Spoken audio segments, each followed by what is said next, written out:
근데 제가 이번에 다시 재구매하게 된 아이폰 10을 해외에서 구매를 했고, 그 해외에서 구매한 제품에 대한 메리트라고 할까, 혹시 아니면 저 같은 경우는 기존에 쓰던 아이폰 7도 미국에서 구매를 했었고, 그래서 거기다가 아예 애플 케어 플러스를 넣어서 사용을 하고 있기 때문에, 그렇게 해서 제가 받았던 애플의 서비스들이라든지 뭐 리퍼라든지 이런 부분들이 너무 좋았어서 저는 계속해서 애플 케어 플러스를 넣어서 모든 애플 제품들은 그렇게 사용을 하고 있어요.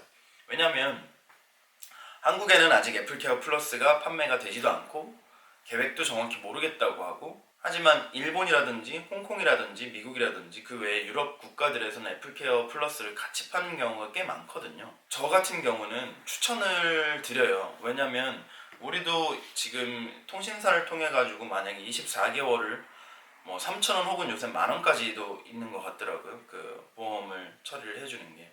그러면 아이폰 10의 애플 케어 플러스는 일본 엔 기준으로 한 22,000엔 정도 했거든요.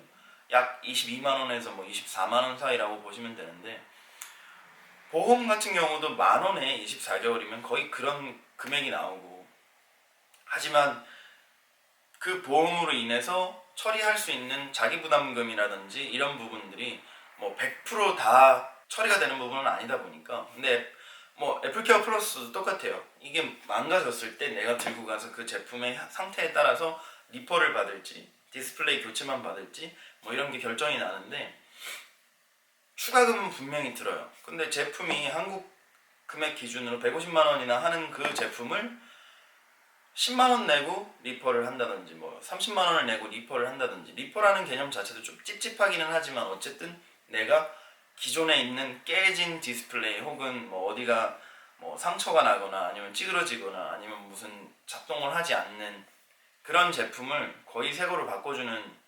시스템이니까, 일단 제가 가서 별 탈 없이 니 거 많이 부셔졌네, 야 어떡하냐, 일단 재고 있는지 확인해 볼게, 재고가 있네, 네가 리퍼 원하면 이 금액인데 리퍼 할래? 라고 해서 그냥 끝나는 게 애플 스토어 그리고 애플 케어 플러스의 큰 장점이기 때문에, 거기다가 더 깊숙하게 들어가면 애플 케어 플러스 같은 경우는 약간 묻지마 리퍼 같은 개념의 리퍼를 두 번을 할 수가 있어요. 그게 무상일 경우도 있고 금액이 뭐 발생하는 경우도 있지만, 여튼 저는 그렇게 해서 제가 미국에서 구매했던 아이폰 7을 스위스 출장 갔을 때 떨어뜨려서 깨지면서 그걸 가지고 스위스 추위에 있는 애플 케어 플러스 애플 스토어에 가가지고 그냥 가서 내가 이렇게 돼가지고 좀 뭘 받고 싶은데 어떠냐 그랬더니, 지금 우리가 해줄 수 있는 건 리퍼다. 근데 우리한테 리퍼 제품 재고가 없고 네가 원하면 그 리퍼 제품을 주문을 해서 너한테 연락을 해줄 테니 그때 다시 와라라고 했는데, 사실 그렇게 갈 수가 없죠. 출장 중이었으니까. 여튼 그렇게 해서 저는 일본에도 한번 간 적이 있어요. 그 당시에 깨졌던 아이폰이 안테나 문제가 생겨서 수신도 발신도 안 되더라고요. 그래서 그걸 들고 가서 확인을 해보고 제품에 문제가 있다는 걸 보고, 아이폰 7 같은 경우는 제가 그때 10,000엔 내고 교환을 받았거든요. 해외 구매를 해서 저도 아직 정확히는 그건 모르겠습니다. 한국에서 구매한 애플 제품을 해외 애플 케어 플러스를 먹일 수 있는지는 아직은 안 해봐서 모르겠는데, 일단 재밌는 건 지금 미국에서 판매되고 있는 아이폰 10 기준의 제품명은 A1901이라고 들었어요. 그럼 A1901 제품 같은 경우에는 한국에서도 리퍼가 가능합니다. 왜냐면 한국 제품이랑 같은 모델명을 쓰고 있기 때문에. 그래서 A1901 제품을 주문을 해서, 그게 미국 제품이든 뭐 홍콩 제품이든 그 외의 나라 제품이든 그걸 구매해서 애플 케어 플러스를 먹일 수 있는 방법에 대해서 제가 설명을 좀 해드릴게요. 지금 현 상황에서는 일본 N으로 먹이는 게 훨씬은 아니죠. 조금 상대적으로 쌉니다. 그래서 저는 일본 애플 케어 플러스를 지금 홍콩에서 주문했던 1901 모델에다가 먹였어요. 그거를 설명을 해드리고 제가 보여드릴게요. 네, 일단 애플 일본 홈페이지에 들어가셔서 서포트 쪽을 보시면 네, 이렇게 칠 수 있는데 거기다 애플 케어 플러스라고 영문으로 치세요. 그러면 네, 여러 가지 애플 케어 플러스들 중에 우리가 지금 해야 되는 거, 뭐 예를 들어서 다른 아이폰이시면 다른 거 하셔도 되고 저는 10 기준으로 할게요.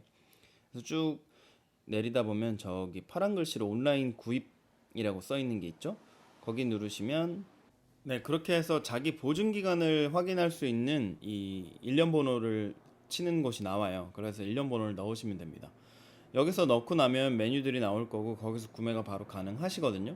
근데 아까 말씀드린 것처럼 한국에서는 애플케어 플러스를 팔고 있지 않으니까 꼭 여기를 미국 혹은 일본으로 들어가셔서 사용을 하시면 되고, 그 애플 아이디 같은 경우도 굳이 일본 아이디를 사용하실 필요도 없어요. 그냥 기존에 했던 걸로 충분히 구입이 가능하시니까 한번 트라이를 해보시기를 바랍니다. 그래서 이렇게 넘어가면 제 아이폰에 대한 지금 이제 자료들이 있는 거죠.